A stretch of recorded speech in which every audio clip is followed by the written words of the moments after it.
And a very pleasant good evening, ladies and gentlemen. Welcome to another edition of Tornado Talk, where we talk all things Brevard College Tornado athletics.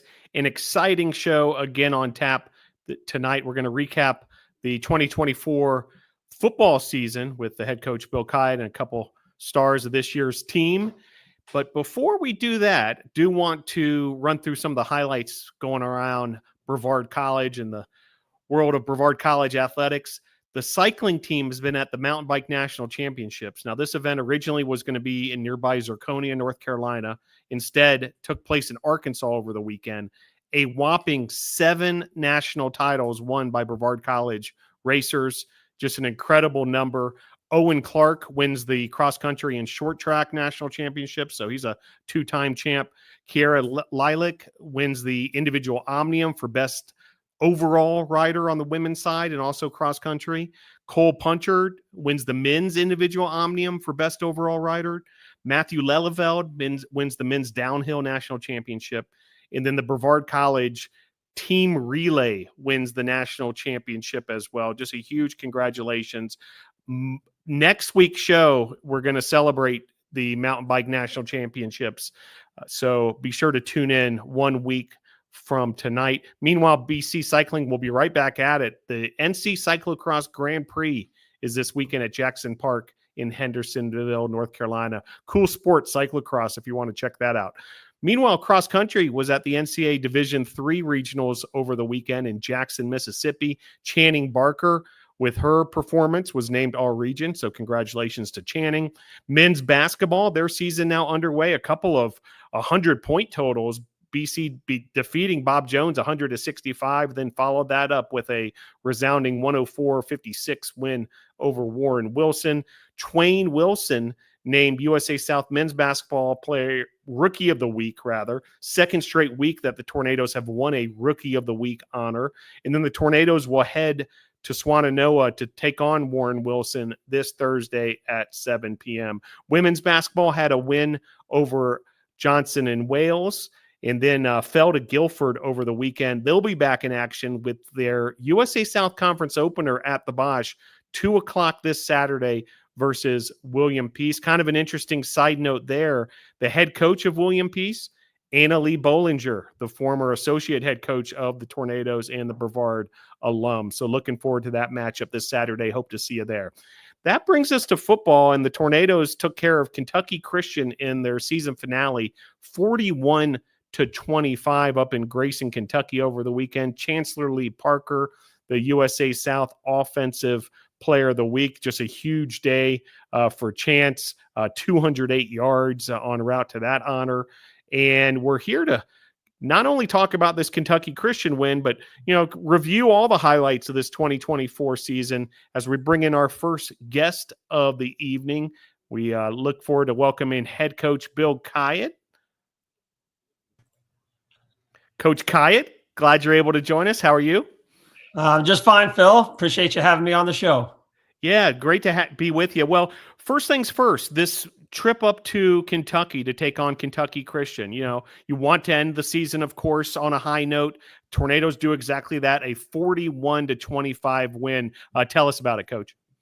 Well, I was just proud of the way the players performed following a devastating loss in the previous week.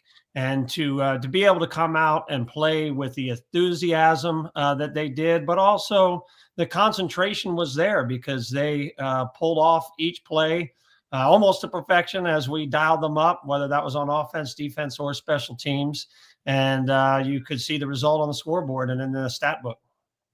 Yeah, in really from the get-go, Coach, the Tornadoes were able to build this big lead in this one. Could you tell us how that sort of unfolded and the Tornadoes were able to really take control of this ball game?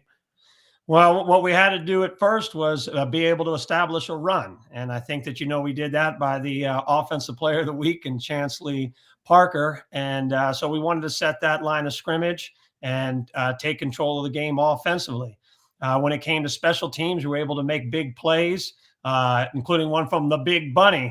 So we had a nice play from Fisher Rayburn, a block a punt, which got us going. And then defensively, we just turned up the heat.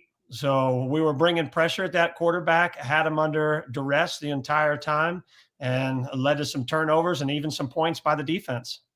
Outstanding. Well, it adds up to a 6-3 overall record in 2024. A great overall record. I know, like you said, there were some of those losses in there. You definitely wanted to have back. But what a great season to finish 6-3 as this program continues to build upon its success. And the success that we've had in the past led to the recruiting class that we were able to bring in. So it started, believe it or not, with Josh Romero, got everything underway. A nice name from the past as our recruiting coordinator, and then a seamless transition to Matt Helton, who took over that role and was able to bring in 155 new players to the program. So he and his team of recruiting coaches handled their business and really brought in some incredible talent. And that incredible talent was first on display with our futures. So the futures actually started this season off with a game prior to the Elders playing. And what a fantastic finish in the first game, our very first win for the futures program. So hats off to Coach Dysert and his staff for that. And they finished with 2 victories this year when we hadn't had any in the past. So just one game below 500. So really spectacular work developing those young men who eventually did have a profound effect on the outcome of some games that were played on Saturday. So that was wonderful to see. And then, we get underway at the first game of the year, and we just had to wait a lot longer than everybody else because we actually had a bye in our first week. Seems like 1,000 years ago that we played Hampton-Sydney. But that was great for us to get back into the rhythm of playing ball, and we played 3 strong quarters. Had a little hiccup in the fourth, but we needed that so we could make all the corrections as far as coaching staff, responsibility, communication, player preparation. So there are a lot of things that went into that loss and propelled us to highlight number 1 for the year, which was defeating the at time reigning USA South champion, Belhaven Blazers. So spectacular win for us and really got us cranked up. And then Hurricane Helene comes in. So that kind of slowed everything down for us. The anticipated matchup with Maryville never got to happen. But we were able to get right back on track and had some big time plays and scoring over the next couple of weeks.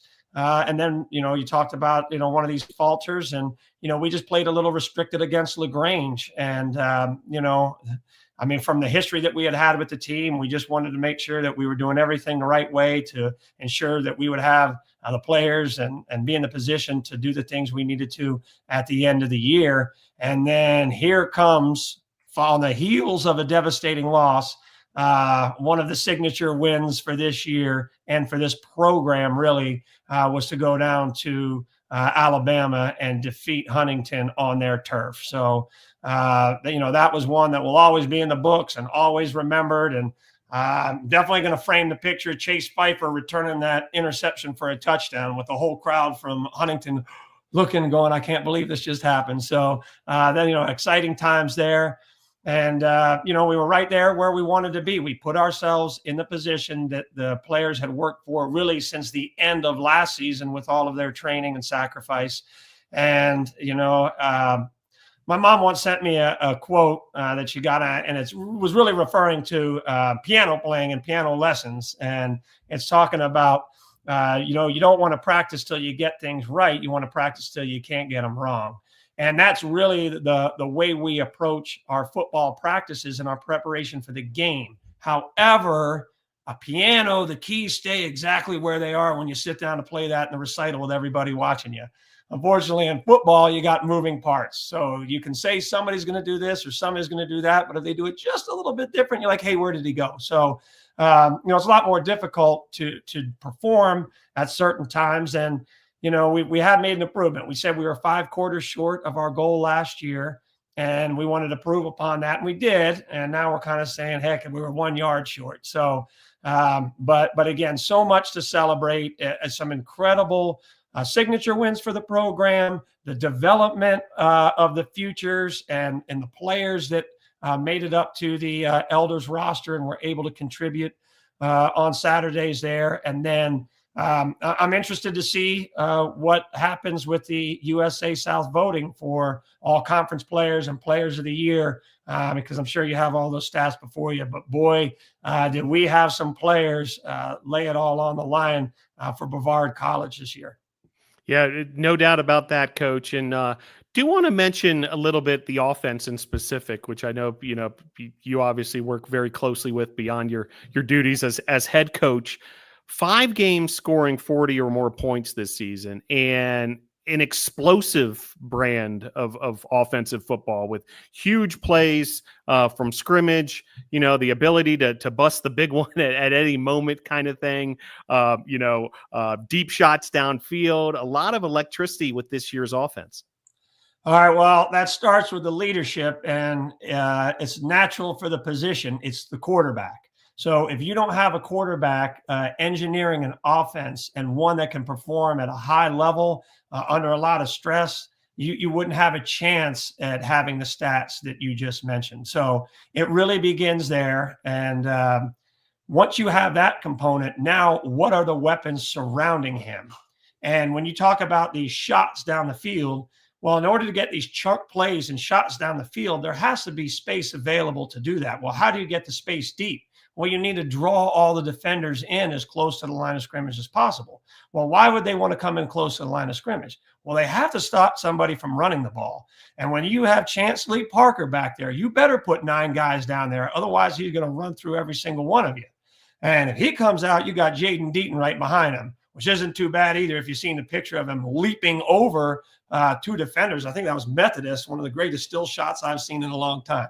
So if you have that kind of run game and an offensive line that can plow open the holes for those guys, that's why the defenders come down. So you suction them in and fool them with a little play fake where you stick the ball out and say, here, I'm going to hand it off to one of these beasts that's going to run the ball at you. Pull that ball back, and then you let it ride down the field. And you can let it ride down the field when you have speed, hands, precision route running, and guys that can just make plays. And I think if you look at our stat sheet, it's not just the same guy over and over and over again. You can deliver the ball anywhere you want, and a guy will make a play. Yeah, no doubt. We saw the playmaking on defense as well. Guys like James Woods with the work in the secondary with the interceptions. Guys like a guest we're going to have on in a little bit, Robert Dorsey and company along that front 7, creating havoc for the opposing quarterbacks. Just a ton of big plays, I feel like, throughout this season. Do want to mention a couple of records also, Coach, because several offensive players were able to, etch their names in the record books here in terms of the career leaders here at Brevard College. Chanceley Parker, who you named, he's now the leader in rushing yards and rushing TDs. Zachary Orr, he moved up the record book into that top spot, receptions and receiving yards. Then Ethan Beamish, who we'll have on the show, now the career leader in passing yards. Those 3, along with others, I know Dorsey's knocking on the door also on the defensive side, but it's just great to see, like, with this current group, this sort of, career achievement that we're seeing. Well, when you think about career, it means just that. They didn't have a spectacular stretch of games. They didn't have a wonderful season. They have been able to produce time and time again. And when you're racking up those kind of statistics as an opponent, you look and you say, okay, who's doing all the damage on the offense? Oh, jersey number 4, the quarterback. Ooh, jersey number 2, the receiver. Oh, number 1, the running back. Okay, well, what are you going to do in your game plan? You're going to eliminate those 3 from producing at all and make someone else beat you. So to be able to continue to put up those kind of numbers when everyone is out to stop you, and specifically you, says a tremendous amount about their preparation and then their execution on game day. Yeah, absolutely, Coach. So congrats to, all those who, work their way up the record books. I know it's not all about stats. These are all team accolades and so forth. But for what we do, Coach, myself and Joseph Marvin, we love, following this stuff. Coach, before I let you go, looking ahead, as far as, what's next for Brevard College football, what are the priorities and goals for the off season, and, what can NATO Nation expect, looking forward to 2025? Well, the first thing that I want is for my players to decompress after a long season, and I want them to celebrate the accomplishments. So certainly they fell short, but in order to be that close to being able to play for a championship means you had to have accomplished a heck of a lot to be in that position, because there were more teams than not that weren't able to say that going into the last 2 weeks of the season. So congratulations to all of the young men and everything that went in to putting on the performance that they did in this fall. So I just want to make sure that they understand what a great accomplishment it was to do the things they did this year. And I want them, just to relax and unwind after that season. But believe it or not, you get right back into it right away. And you can start working on individual skills, and the kids will be doing that all on their own. We got great leadership with the players that are returning, so I know they'll be handling all of their own business.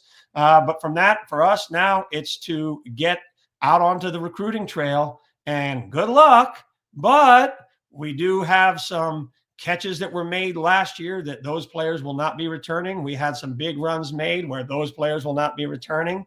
So we're going to be looking from within our program first to find those guys to solidify those spots, and then go outside the program to come in to take care of the places that just moved around within the roster. So, that's really the thing for us, is to have the right personnel in there so that they can be directed by the incredible coaching staff that we have here. And for us as coaches, all we ever want for our players is for them to realize their dreams. Whatever their aspirations are, we want to help them achieve those goals and aspirations. And, we're here just to direct them and give them the guidance they need. But they're the ones that really put in the hard, true, legitimate work. And then they're the ones that have to perform on game day. And we just do everything we can to set them up for success.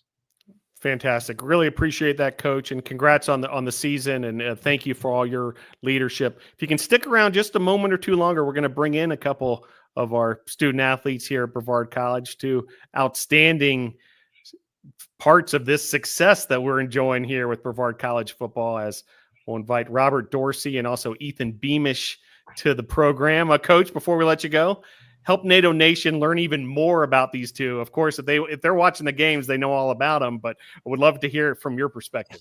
Well, something I alluded to earlier would apply to both of these young men, and that is what it does to a coach of the opposing team.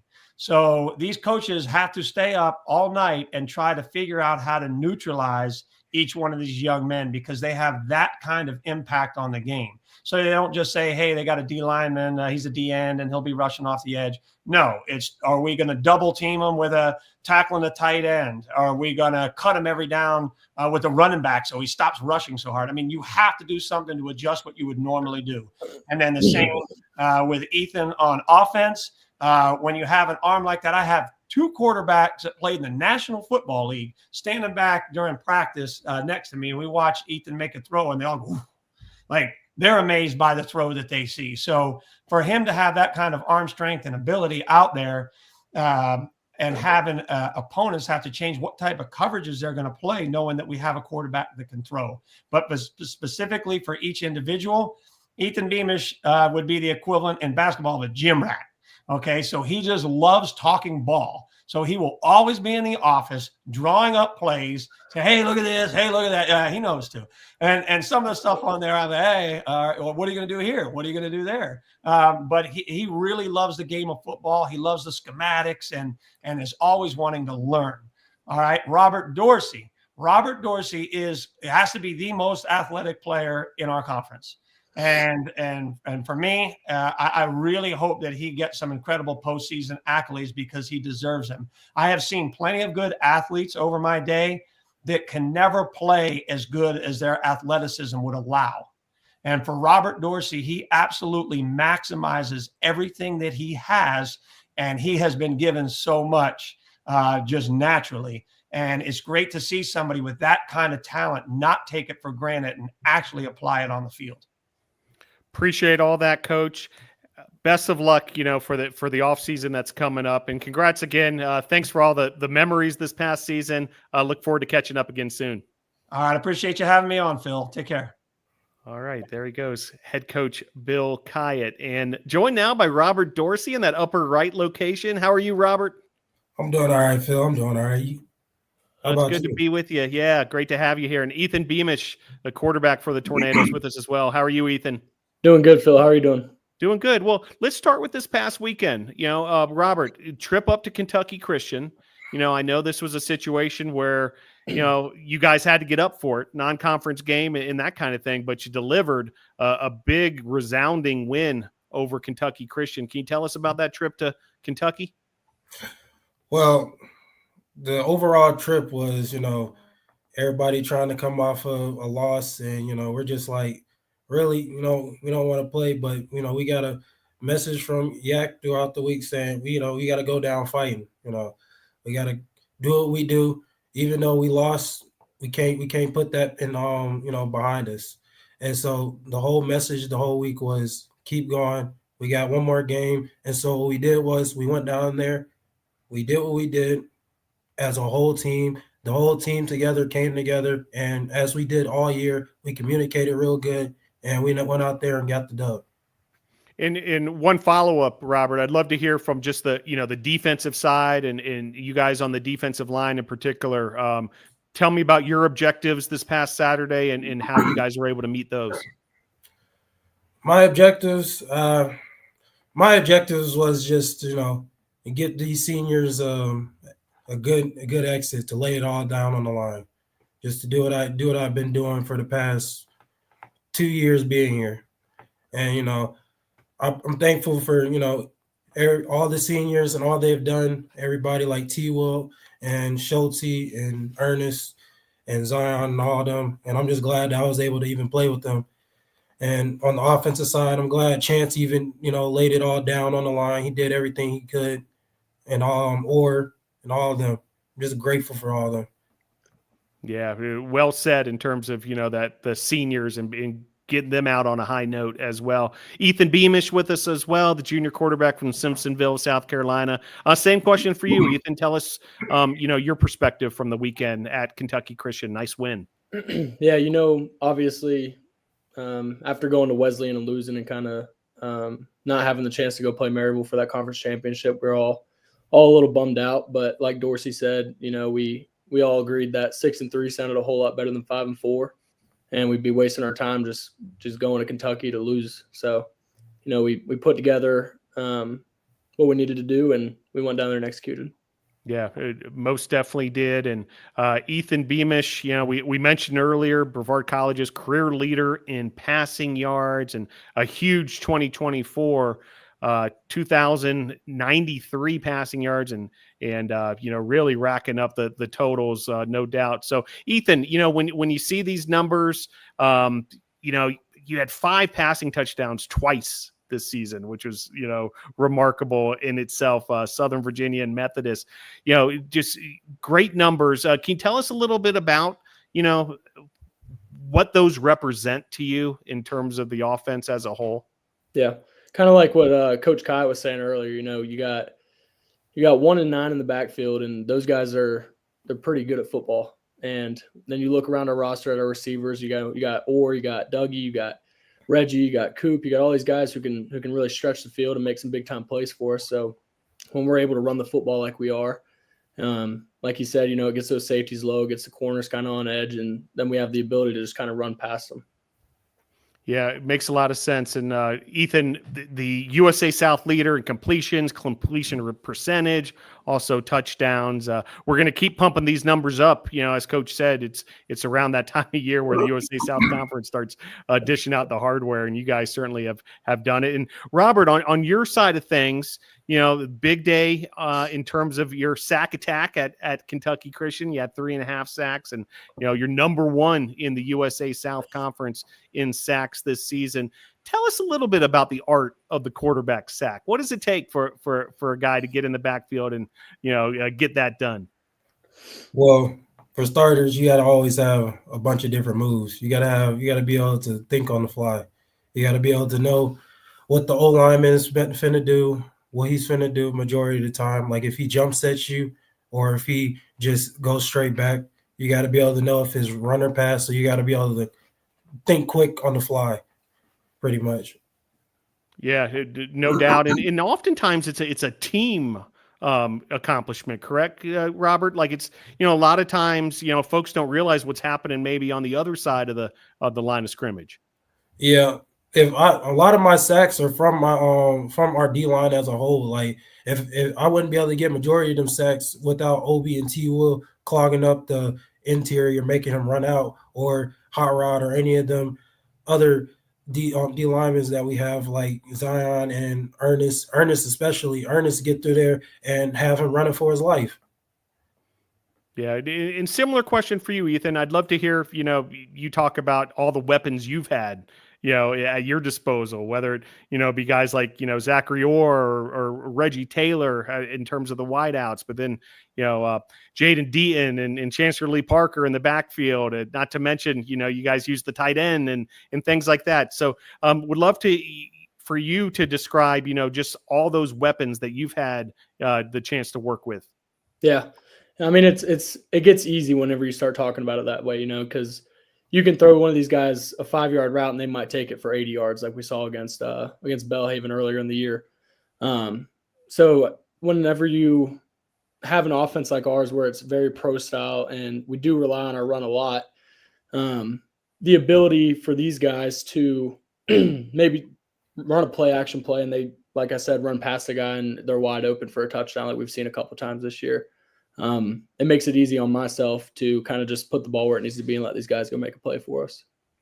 Makes a lot of sense. Outstanding stuff here with Ethan Beamish and Robert Dorsey. Well, do want NATO Nation to get to know a little bit more about you guys, in your background and so forth. Robert, tell us about your football background. When did you first start getting going? When did it become serious and so forth? I want to say I probably started playing football when I was about five or four. Because I used to play. I played in Cleveland, Ohio. That's where I started because I was born there.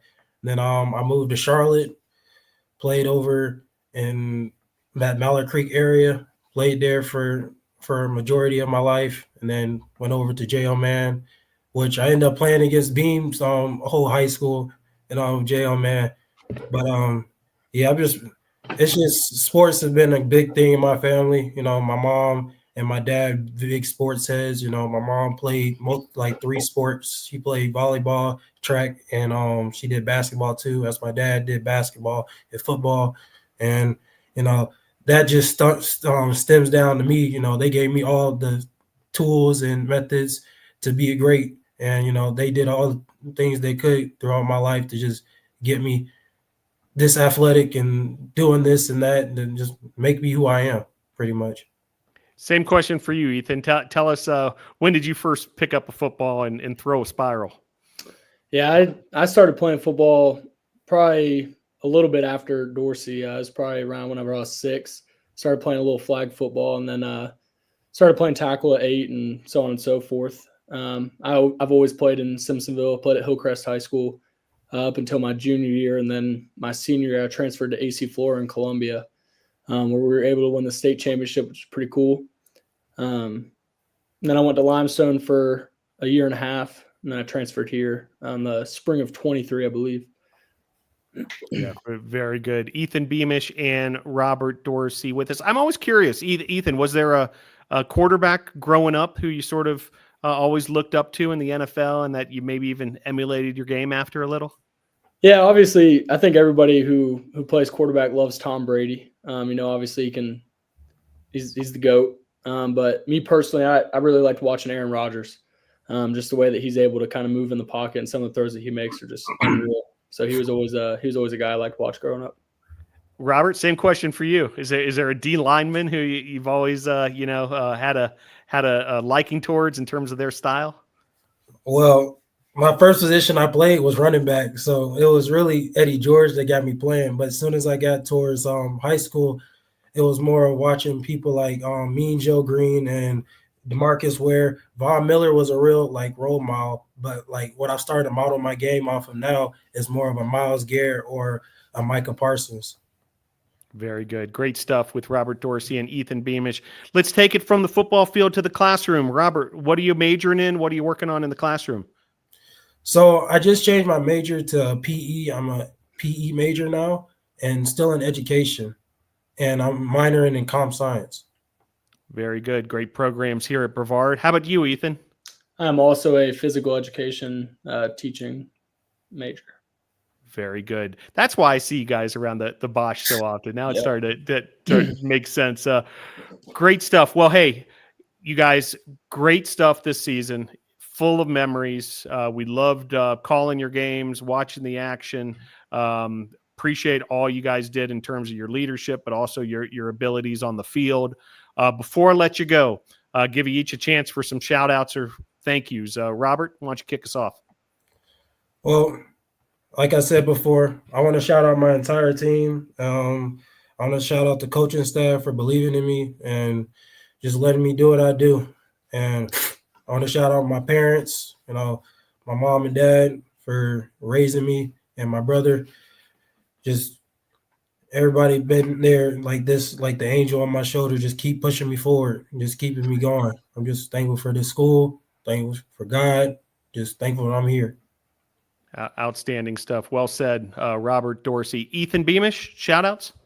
Yeah, I'd also like to thank my parents, just supporting me any way they could whenever I was growing up and kind of getting into the whole football thing.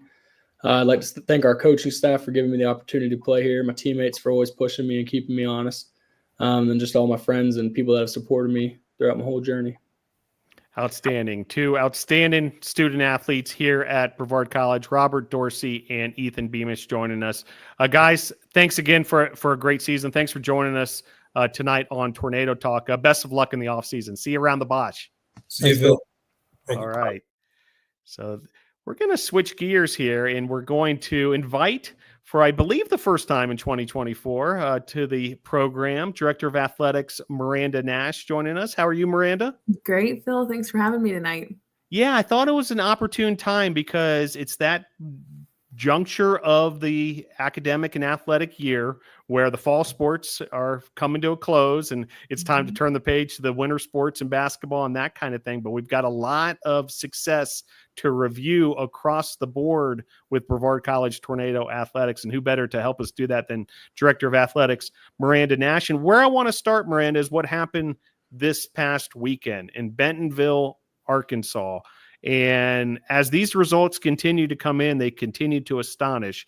The Tornadoes won 7 national championships across all the team in the mountain bike national championships in Bentonville, Arkansas. That was 6 individual championships, and then the team relay championship, 2nd overall in the team omnium. Just incredible results for this really exceptional group of student athletes, the Brevard College cycling team.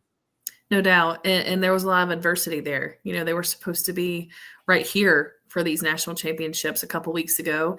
And with Helene, they were moved. So not only did they have to kind of, have a new game plan many hours from home in a new place. And just what an incredible result. It's not often that we get the results that we deserve. And this special group, man, they really put on a show for folks over the weekend. So it was amazing to get the reports coming in. Some athletes, special athletes that are so deserving of the recognition and the Stars and Stripes jerseys. So really excited about purchasing those for them, for them to be able to wear and seniors to be able to have. So really special. Yeah, no doubt about it. Huge congratulations. They're en route now back from Arkansas and all that success. We're going to devote next week's show to the mountain bike team and the cycling team as we celebrate this great performance. And you're right. They were ready to compete again right in our backyard, Zirconia, North Carolina, where the event was last year. The event gets relocated, gets postponed. A lot of our cyclists are on, their own individual schedules with World Cup competition and all this. And so there was so much at play. 900-mile trip to Arkansas from Brevard, North Carolina, but they pulled it off. Great stuff there. Well, that brings us to another champion, which is the Brevard College women's soccer team, USA South regular season champs. What a season the Tornadoes had. A undefeated season at that, 15-0-3 overall, just dominating their opponents throughout the year. Brevard College women's soccer gets that regular season championship. Oh, that was a sweet one. It was. And, it's hard to not see the season on a little bit of a sour note, because I'm sure they felt like they had more to prove in the tournament, but you cannot deny, in my opinion, winning a regular season championship is harder than in the tournament. The tournament requires just a little bit of luck, and you never know what will happen. But these women had to day in, day out defend, their season, and they did. And I'm just really happy for them to be able to host at home and have that experience. PKs always make me want to throw up. So,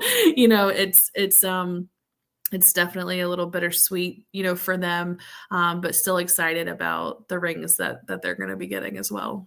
Yeah, that was a wild night. The USA South Conference semifinals, both the men's and the women's soccer teams go to penalty kicks. The men win theirs. The women, fall to Southern Virginia. But what a great season for the women's soccer program. Hat tip to head coach Juan Mascaro and his staff. Men's soccer, another big year. Now, this was a team who everyone was gunning for, back-to-back USA South Conference champs. And then they go on to not only have a strong season, number 2 seed in the tournament, but we end up hosting the USA South Conference championship game for the first time. And same sort of thing. It goes to overtime, a golden goal, and, the Tornadoes not able to reach their goal of a third straight win, but a great season nonetheless. Yeah, I mean, how difficult is a three-peat? Right. It is. That's just extremely difficult. And they were so close. And so credit to William Peace, for their first championship in school history was that team. But, I felt so bad for them because they were so close. You're in overtime. And soccer, man, it's one of those sports that just it'll get you. Yep, no doubt. Whether it's that golden goal scenario or the penalty kicks, it can be a emotional roller coaster with the sport of soccer, no doubt. Volleyball had another solid year as well. Back-to-back trips for the program to the USA South Conference tournament. So congrats on that. And a winning record, 15-14 overall. It's the most wins since 2009 for this program. Great work by head coach Abby Pardee and that group of student athletes. And a lot of really young talent. It was so wonderful to see, when you have a recruiting class that can come in and make a difference right away. And so I'm really excited for the future of that program. I think Coach Pardee has done a wonderful job. And that's a program who I think very easily could be hosting at home in the next year or so. Yeah, we'll continue to keep an eye on that growth of that program. Meanwhile, cross country hosted a home event, the Brevard Cross Country Classic, over at the airstrip here in Brevard, North Carolina, which I wasn't so sure about this. I was wondering, what is this airstrip? And then when I went out there, I said, this is the perfect venue for cross country. It really is ideal in so many ways. And the USA South Conference thinks so as well. Brevard will host the USA South Cross Country Championships in 2026, something to look forward to. I know it's exciting, whenever we get a hosting opportunity like the one that's coming. Yeah, we don't often get to plan to host in too many sports. Track and field and cross country are one of those, and this is the fruits of the labor of Coach Eisenhower and his expertise in hosting quality events. And so he said, I want to do this. I think this is something that could be really great for our program, and him and Coach Hall's support, I hope that we can have multiple cross-country championships and track and field championships in the future. And so I think this is a really good thing for the program. It's really wonderful for our cross-country student athletes to have a chance to be at home and have a home meet. And so I think this is wonderful, and we're going to provide a great experience. Yeah, no doubt about that. Do want to circle back. We had head coach Bill Khayat on the program, along with a couple of football student athletes. The football team goes 6-3 overall, 5-2 in the USA South Conference. Another stellar year, brought all sorts of highlights and memories to the crowd here at Isla Family Field. When you think back on this football season, and the atmosphere that continues to happen here at Isla Family Field, what comes to mind, Myranda? Another program I'm really proud of. And I was lucky enough to be here for senior day this year, since our Soccers were at home, and honoring those seniors who have done so much for this program. And so, I know, again, that wasn't a season that they had hoped for towards the end there, but one that I'm very, very proud of. Yeah, and Coach Khayat mentioned as well, the BC Futures football program continues to grow, providing, this, not just the scout teams and that kind of thing, but you see futures players moving up to the varsity and making big impacts. And meanwhile, they won for the first time in the program history, a win at Mars Hill, and then, a win at UNCG. Another brand name there, and then a win at home here at Isla Family Field. So exciting stuff for the Futures program. So nice that there was a home win in there, and this is a program that is truly going to develop these players so that when they get an opportunity to compete, they'll feel good with the playbook, they'll feel confident, and they're going to come in and they're going to make an impact in our football program right away. Yeah, no doubt. So we'll continue to keep an eye on Tornado football, of course, and the Futures program and how that continues to develop. Well, that wraps up the fall sports. So now we're already into the winter sports season. We're underway with the basketball season, both men's and women's basketball happening now. We've already had some games at the Bosch. The teams, at least the women's team's been on the road. The men's team's about to experience that as well. But I know it's always a special time of year when we can kind of say, hey, it's time to pack the Bosch once again, and it's time to roll out the basketballs. Yeah, men's basketball has kind of had an interesting start for us. We've had so many home games last week that I feel like I've gotten real excitement about our men's program this year, especially some incredible freshmen. They went back-to-back weeks. Rookie of the week was given to our men's basketball team. And so a lot of talent there that I can't wait to see develop over the season. And as well as some veterans there who we have loved watching play for many years, and we'll continue to see how their seasons will play out. Yeah, stay tuned to all these outlets where you find your Brevard College Tornado action. Plenty of basketball action coming up, including this weekend. Meanwhile, indoor track and field makes a return to Brevard College. It's been a few years before we've gone this route, but Director of Track and Field Josh Hall has put this together, and the track and field Tornadoes are ready to go indoors and do their thing. Yeah, we had talked about kicking it off last year, but we wanted to make sure that we were prepared from a budget standpoint and from a roster standpoint, because for our cross-country student athletes, that means that they're going to be competing year-round, and that's taxing for them. And so our teams bought in. They're excited about it. Assistant coach Izzy, she's going to be leading the throws there as well. And so excited for the program. The schedule looks interesting. And so, I think there's going to be a lot of learning opportunities for our staff, because indoor is very different than outdoor. And so, I'm excited for us to see kind of the differences that the two sports do bring to the table for our program. Yeah, looking forward to that. In fact, the schedule was just released on bctornadoes.com if folks want to check that out. Well, basketball, indoor track and field, but before we know it, the spring sports will be here as well. They're just around the corner. And there's been a few new coaches here on campus, and do want to, touch on those with you, Myranda. But first, someone who we saw last year and a lot of success for that BC baseball program, Vinny Carone comes in as the interim head baseball coach after just a wonderful tenure under head baseball coach Mike Victory. And now Vinny Carone will take over beginning immediately, but this spring we'll get going at Gilcone Field. Yeah, another group I'm excited for.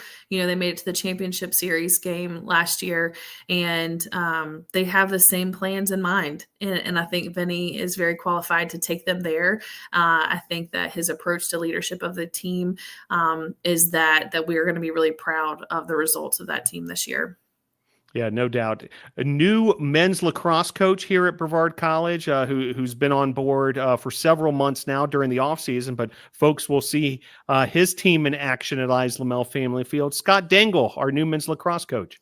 Excited for Scott. I think he brings a lot of passion from Oglethorpe here to Brevard, and excited for the guys to experience his tenure here and get off the ground running. So, a lot of great things that I'm hoping to come from men's lacrosse.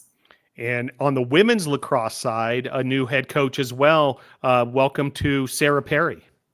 Yep, Sarah has worked at a few institutions, and women's lacrosse is such a massive, exploding sport in the Southeast.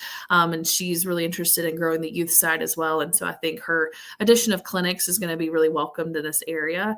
And I know our students are ready to go, our women lacrosse student athletes. And so they've got a lot to prove from last year, and they're wanting to do it again this year. Well, that kind of catches us up in terms of the on the field action, but I'd be remiss to not touch on an appointment of your own, Myranda. You were appointed to the NCAA Division III Management Council earlier this academic year. This is a high-level management council that, you're representing the USA South Conference, you're representing the NCAA D3 membership at large, you're a conduit to, presidents, all these things. I'd love to hear from you what your experience has been so far with the Division III Management Council, and also, for those who aren't familiar, what it's all about. Yes, certainly a professional goal of mine. There's only one from each conference, and there's certain demographics that they're looking for membership at certain times. And so while I probably wish that I could complete my PhD before I serve in this capacity, it certainly was not anything that I could turn down. Management council, my first meeting in Indianapolis was last month. And that was when I got to meet the other council members and talk about the state of affairs in college sports, which is a wild ride right now. I think in the industry, we're seeing a lot of concerning trends, and it's almost like, what do we tackle first? And so Management Council reviews all legislation proposals that come forward to the membership. And it's a really wonderful group of people to work with that includes presidents, athletic directors, FARs, and student athletes. And so I'm honored to serve in that capacity. And I'm really looking forward to trying to understand more about the things that could impact all of our jobs in the future of collegiate athletics.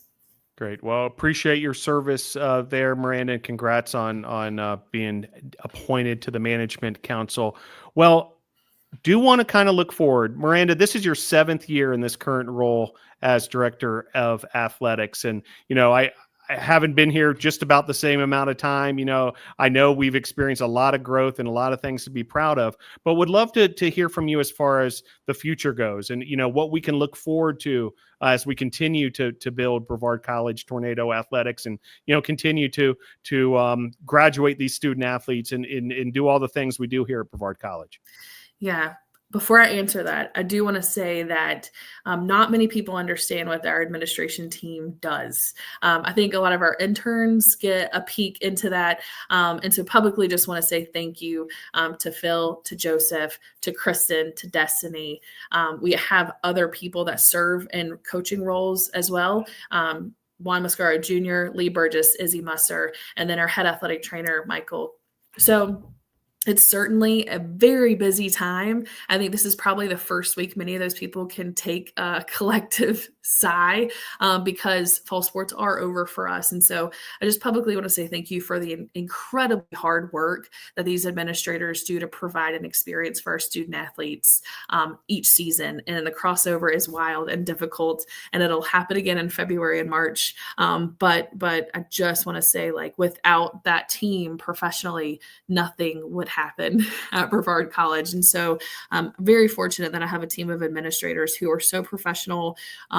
They're so concerned with making sure that our student athletes get the best services for them to be able to compete. So just thank you very much, Phil, for all that you do, and all of our other administrators that are here. I would say that the future of Brevard College athletics, I think there's a lot of things institutionally that are going to provide a wonderful experience for our students. We have this capital campaign that will be announced soon about a student center and an expanded cafeteria for our athletes and students. I think there's some incredible opportunities that can provide for our students on campus. I think that my main goal, and I say it all the time to our coaches, is every year we want to get better. So every year, what steps can we take to ensure that we are doing what we need to do for our student athletes competitively, with their mental health, with their ability to succeed academically and graduate with a major that's going to help them be a good citizen, whatever community they decide to be in. And so there's a large responsibility on our coaches to ensure that they can provide that for them. And I think our job is to have those conversations about what our students need and how we can tailor the things that we need to do to make them succeed competitively and academically. Well said. Appreciate that, Myranda, and appreciate all your leadership of Brevard College Tornado Athletics. Well, can't wait to get things going as we've hit the winter sports season, and spring sports will be here before we know it, but a lot to celebrate this past fall, and glad you're able to help us do it, Myranda. Thanks for joining the show. Thanks so much, Phil. All right. So there she goes, Myranda Nash. Appreciate her joining us, and appreciate you, NATO Nation, for joining us for another edition of Tornado Talk. Stick around. Next week, we'll have the mountain bike team as they have made their way back. They'll be back late tonight, but next Monday, we're creating a special show to celebrate the national championships that have been won by Brevard College Cycling. Big congratulations to them. And big thanks to head coach Bill Khayat and Robert Dorsey, Ethan Beamish, and Myranda Nash for joining this evening's show. Addie McAllister pushing all the buttons, our producer. Thank you to her. And Sharif Pennington with some production assistant as well in the background. So appreciate his work also. And thank you, NATO Nation, for joining us for another edition of Tornado Talk. Go Tornadoes.